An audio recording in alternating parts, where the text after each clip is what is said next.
নমস্কার, এবিপি আনন্দর ফেসবুক লাইভে আমি পার্থপ্রতিম ঘোষ।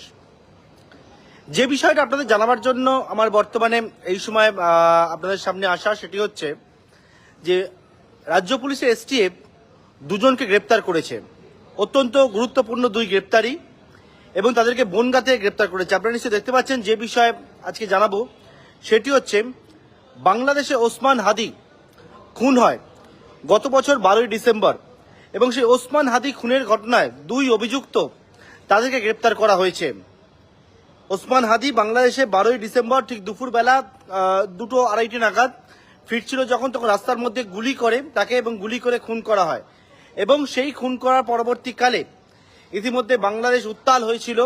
সেই ঘটনার পরবর্তীকালে দুজনের খোঁজে যখন বাংলাদেশে তাদের খোঁজ শুরু হয়েছিল, তাদের খোঁজ পাওয়া যায়নি। পরবর্তীকালে তাদের সন্ধান দেওয়ার জন্য একেবারে যে বিষয়ে অ্যাওয়ার্ড ঘোষণা করা হয়েছিল, এবং তার পরবর্তীকালে কিন্তু তাদের দুজনকে গ্রেপ্তার করা যায়নি বা ধরাও যায়নি। বেঙ্গল পুলিশের এসটিএফ, রাজ্য পুলিশের এসটিএফ এর হাতে দুজন গ্রেপ্তার হয়েছে। কিভাবে গ্রেপ্তার, কিভাবে বাংলাদেশে খুনের পরে তারা ভারতে প্রবেশ করলো এবং বাংলাদেশে আশ্রয় নিল, সেই সমস্ত বিষয়টাকে আপনাদেরকে জানাবো। যে বিষয় সেটা জানা যাচ্ছে যে ওসমান হাদি খুনের ঘটনায় দুই অভিযুক্ত, তাদের খোঁজ যখন শুরু হয়েছিল তাদের নামে 50 লক্ষ টাকা পুরস্কার ঘোষণা করা হয়েছিল, এবং যে বিষয়ে তাদের দুজনকে চিহ্নিত করা হয়েছিল, যে দুজনকে সেই দুজনের সম্পর্কে বিভিন্ন জায়গায় ছবি, সেই ছবিও কিন্তু দেওয়া হয়েছিল, এবং তার পরবর্তীকালে সেই দুজনের কোনো খোঁজ পাওয়া যায়নি। বেঙ্গল পুলিশের এসটিএফ বা রাজ্য পুলিশের এসটিএফ তারা গতকালকে রাত্রিবেলা গোপন সূত্রে খবর পায় একটা, যে বনগাঁ সীমান্ত, সেই জায়গায় দুজন বাংলাদেশি তারা অবৈধভাবে ভারতবর্ষে প্রবেশ করেছেন, প্রবেশ করে সেখান থেকে তারা রয়েছেন, এবং সেই মতো সেই খবর পাওয়ার পর দুজনকে প্রথমে আটক করে।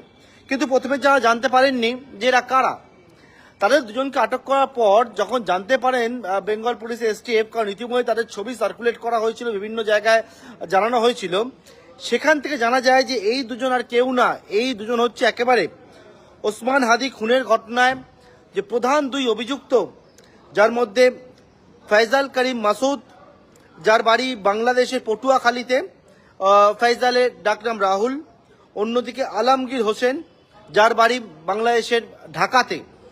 এই দুজন কিন্তু ওসমান হাদিকে খুনের পর তারা গা ঢাকা দেওয়ার জন্য বেআইনিভাবে অনুপ্রবেশ করে তারা ভারতবর্ষে চলে আসে।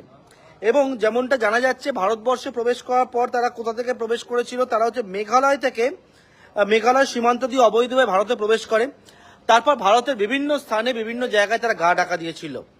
এর পরবর্তীকালে গতকালকে রাত্রেবেলা বনগাঁ সীমান্তে যখন গিয়ে পৌঁছায় পুলিশ, এবং সেই জায়গায় বেঙ্গল পুলিশের এসটিএফ যাওয়ার পরবর্তীকালে একেবারে বনগাঁ সীমান্ত থেকে এই দুজনকে প্রথমে পাকড়াও করে, এবং তাদেরকে জিজ্ঞাসাবাদ করার পর জানা যায় যে বনগাঁ সীমান্ত থেকে এই দুজন তারা কিন্তু আবারও বাংলাদেশে পালিয়ে যাওয়ার ছক কষেছিল, এবং বেঙ্গল পুলিশের এসটিএফ এই দুজনকে গ্রেপ্তার করেছে, এবং ইতিমধ্যে বাংলাদেশের সঙ্গেও তারা যোগাযোগ করছে, এবং বেঙ্গল পুলিশের এসটিএফ দুজনকে ইতিমধ্যে কাস্টাডিতে নিয়েছে। অর্থাৎ ওসমান হাদি খুনের ঘটনায় দুই যে মূল অভিযুক্ত ছিল, যাদের নামে পুরস্কার ঘোষণা করা হয়েছিল, তারা গ্রেপ্তার হলো বাংলা থেকে। সুতরাং এই বিষয়টি জানাবার জন্য আপনাদের সামনে আমার এই ফেসবুক লাইভে আসা। পরবর্তীকালে যা যা তথ্য পাওয়া যাবে অবশ্যই আপনাদের সামনে আমি তুলে ধরবো। নমস্কার।